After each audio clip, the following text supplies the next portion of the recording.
Hi, my name is Anita Gonzalez, and I'm a writer, director, and educator. I'm also a professor of performing arts and African American studies at Georgetown University.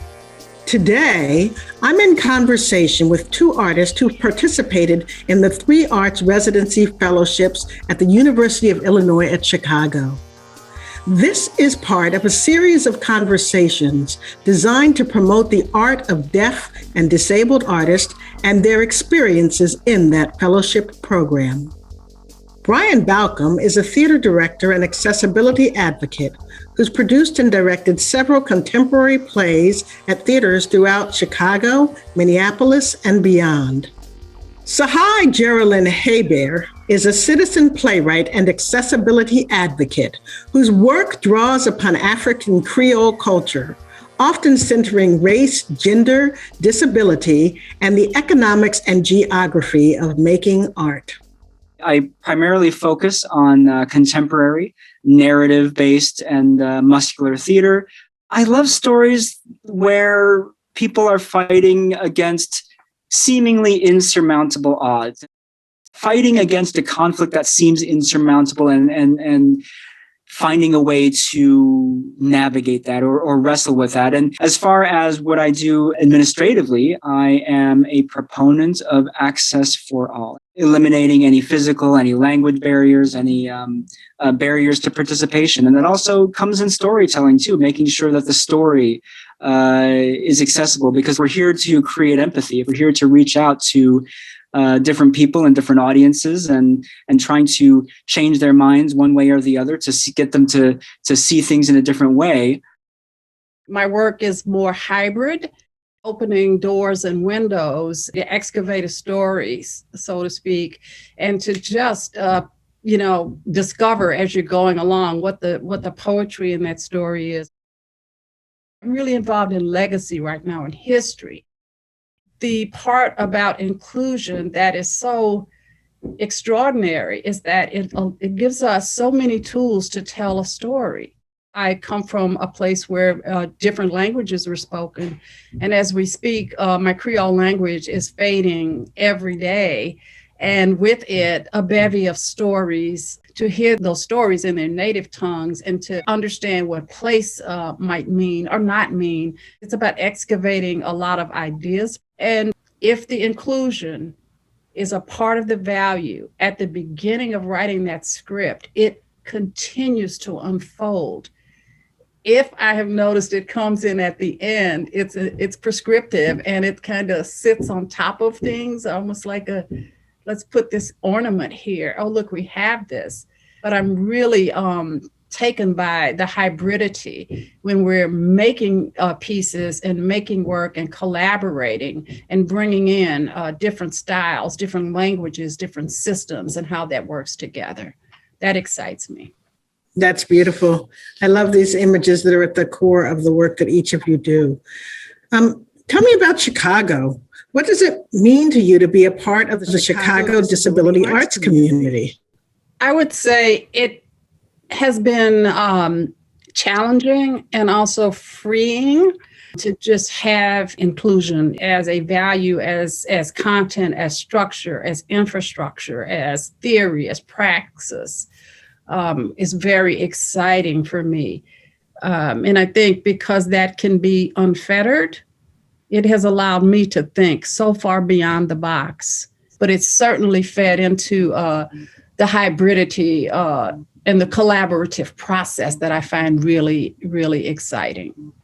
I think for the first time in my life, I have felt embraced and I have felt supported by a community. It's only been in the last 5 or 6 years that I have really sort of embraced my identity as a disabled person and a disabled artist. And not that I was refusing it or rejecting it before, but I hadn't yet really embraced it. And now that I own that part of my identity, or I'm working to better own it, all these doors have opened. And I don't just mean opportunities, but just relationships and a sense of belonging I think there are still challenges. There are still, things that we are fighting for and against. But finally, like, I am included in something larger than myself, which has been great. I really appreciated how, when you were talking about what drives your work, you talked about accessibility in many different forms that were part of the way that you envisioned how your work should be situated. And so I have a question about, have you faced any challenges in promoting that vision of accessibility in Chicago or in other aspects? Yes, I have.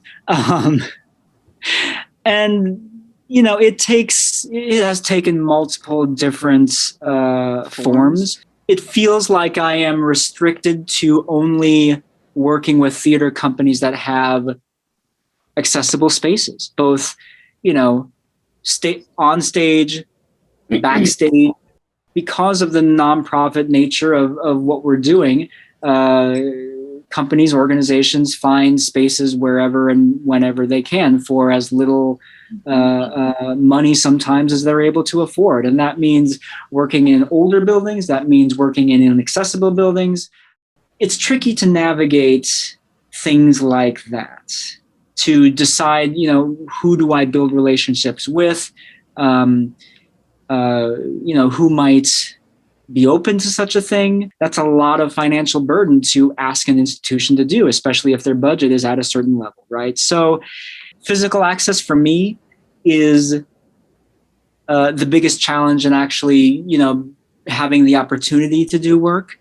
On the administrative side, buy-in is a big challenge. Buy-in from leadership, from artistic directors, from executive directors, from boards of directors, to say, yes, this is important for our community. This is important for the institution to lead in this way and to make these offerings for our audience.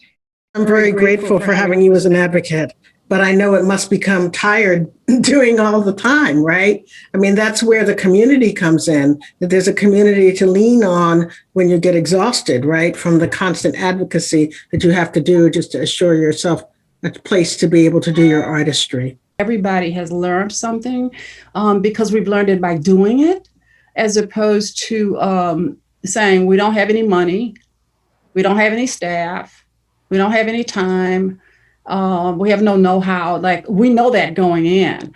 But maybe I'm the village idiot that wants to go in with that blue sky vision first and say, I can bring this down to earth, if you will.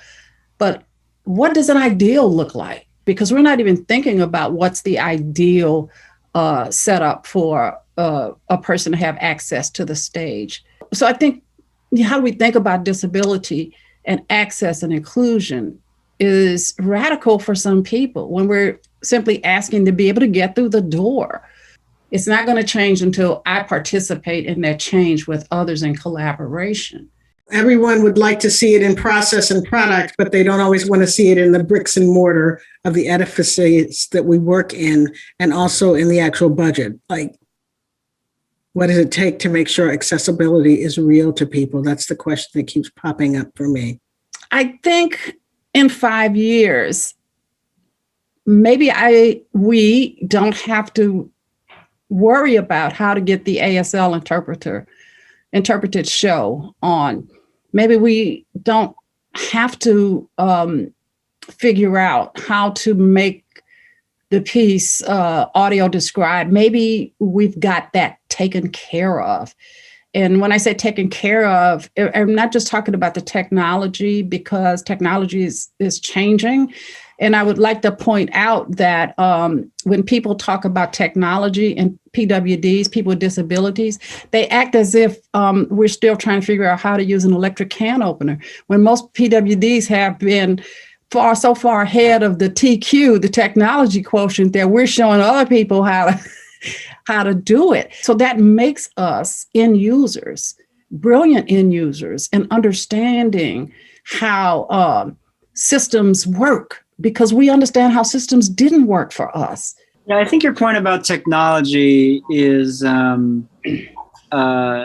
exciting as far as integrating access into what we do, whether it be something like, glasses that we wear that display captions on them, or virtual reality. I think, especially for people who have difficulty leaving their homes, I think virtual reality is a really exciting development. And if we can figure out how to make it feel like you are sitting in a theater surrounded by your peers, I think that's really exciting. And also, just seeing what has happened in the last year with the lockdowns, and I was fortunate to have a show. The last show I did, our opening night was the last day before everything got locked down, but we were able to put it online, and we had people tuning in from all over the country and all over the world. So that access, I think, online programming, I hope, is here to stay in some form or another with theaters. I'm excited to see where technology, to your point, will take us as far as access to art. I want to know, what does the 3 Arts Residency Fellowships mean to you? Yeah, my fellowship was split up into two areas. One was, doing a lot of research and reading of playwrights who identified as disabled. And the other part was mentorship with a handful of artistic directors in town. My hope is that I don't have to fight for buy-in anymore from top down. I can be the person that buys us in to say, these are the things that are important. These are the things we're going to offer. These are the stories we're going to tell. Be that leader and to make those choices for an organization and a community. I would like to use the word catalytic, because just the opportunity to have the time, the space, the funding to devote to reading more about disability culture. I came to disability as an embodied experience later in life, but I grew up in a disability-rich world.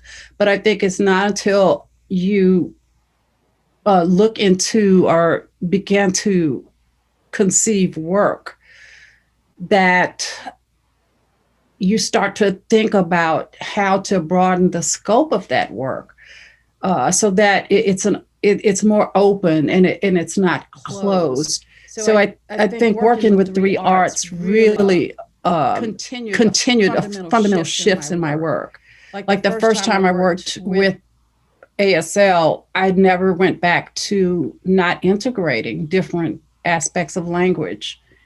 I worked with a sculptor, and there's this 12-foot sculpture, and there's this incredible detail frieze across the top of this obelisk, and there are scenes from the Civil War. I kept thinking, well, if I was in my wheelchair, I wouldn't be able to see that. That's a shame. So in playing with the idea, the sculptor started to brainstorm with me how I could bring the obelisk into the audience. Why don't you build the sculpture as a light box and project it and bring that out over the audience? I was like, wait a minute, can we do that? So there was this moment where the light bulb went off. It was like, who said you couldn't? I don't think I would have thought about that had the designer not began to create a 3D structure. And then we were just doing this round robin. And at the end of the process, it was completely different than what I came in there with this little thought. And then it just went poof. And I think that's the value of time and talent on an idea. Those are wonderful answers. Thank you so much. It's been amazing to hear about all of your work and also about all of your advocacy, because I love when embedded in the work that we actually do is advocacy for the things that we believe in. So I'm going to bring us to a close, and thank you both for being here. Thank you. Thank you.